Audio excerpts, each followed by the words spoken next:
विडंबना देखिए, इंटरनेशनल आतंक का स्पॉन्सर पाकिस्तान अब अपने परमाणु हथियारों के दम पर अरब दुनिया को सिक्योरिटी देने की डील कर रहा है।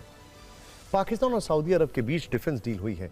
सऊदी अरब के क्राउन प्रिंस मोहम्मद बिन सलमान और पाकिस्तानी प्रधानमंत्री शहबाज शरीफ ने खास रक्षा समझौते पर साइन किया है।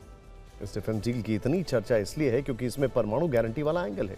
डील के मुताबिक अगर सऊदी अरब पर हमला हुआ तो इसे पाकिस्तान पर हमला माना जाएगा, जिसमें जरूरत पड़ने पर पाकिस्तान के परमाणु हथियारों का इस्तेमाल किया जा सकता है।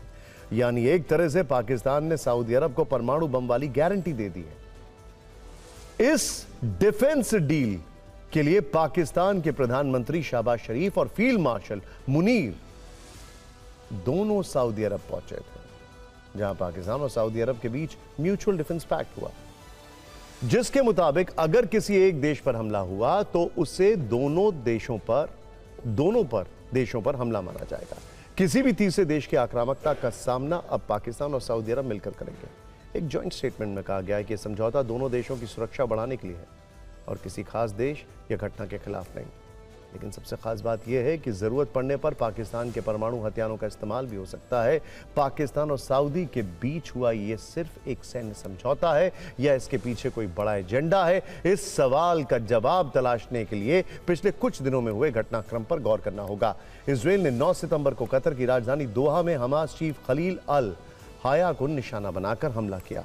इस हमले में 6 लोगों की मौत हो गई, जिसके बाद 14 सितंबर को दोहा में इस्लामिक देशों की इमरजेंसी बैठक हुई, जहां पाकिस्तान ने नेटो की तर्ज पर एक संयुक्त इस्लामिक आर्मी बनाने का प्रस्ताव रखा।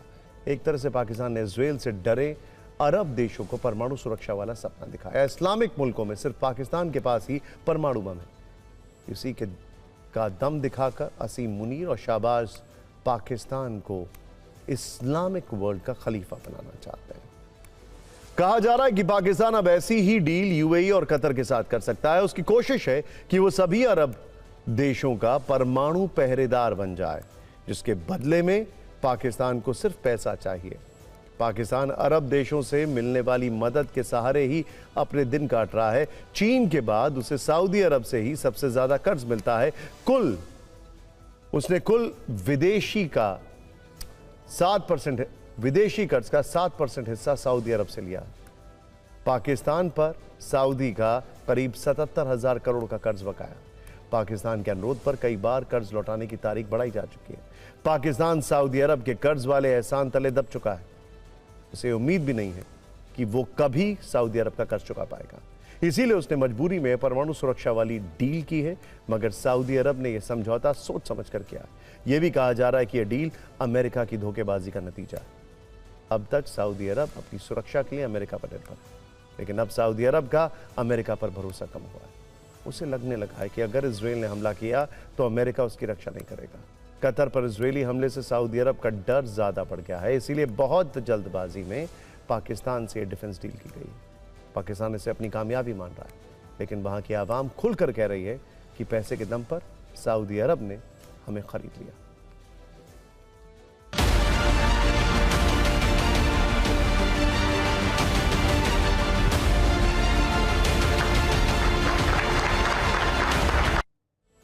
सऊदी अरब और पाकिस्तान के इस समझौते पर भारत की प्रतिक्रिया आई है।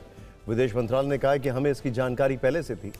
इससे भारत की राष्ट्रीय सुरक्षा, क्षेत्रीय और वैश्विक स्थिरता पर क्या असर पड़ेगा, इसकी जांच की जाएगी। भारत अपनी राष्ट्रीय सुरक्षा और हितों की रक्षा के लिए पूरी तरह प्रतिबद्ध है। वैसे इससे पहले भी पाकिस्तान और सऊदी अरब में कई रक्षा समझौते हुए हैं। वर्ष 1967 में पाकिस्तान ने सऊदी वायुसेना को ट्रेनिंग दी थी। 1970 के दशक में पाकिस्तान सैनिक सऊदी अरब में तैनात हुए। 1990 से 91 में गल्फ वॉर के दौरान 11,000 पाकिस्तानी सैनिक सऊदी भेजे गए। वर्ष 1998 में परमाणु परीक्षण के बाद भी सऊदी अरब ने पाकिस्तान को आर्थिक मदद की थी। वर्ष 1951 में पहली बार इनकी फ्रेंडशिप ट्रीटी हुई।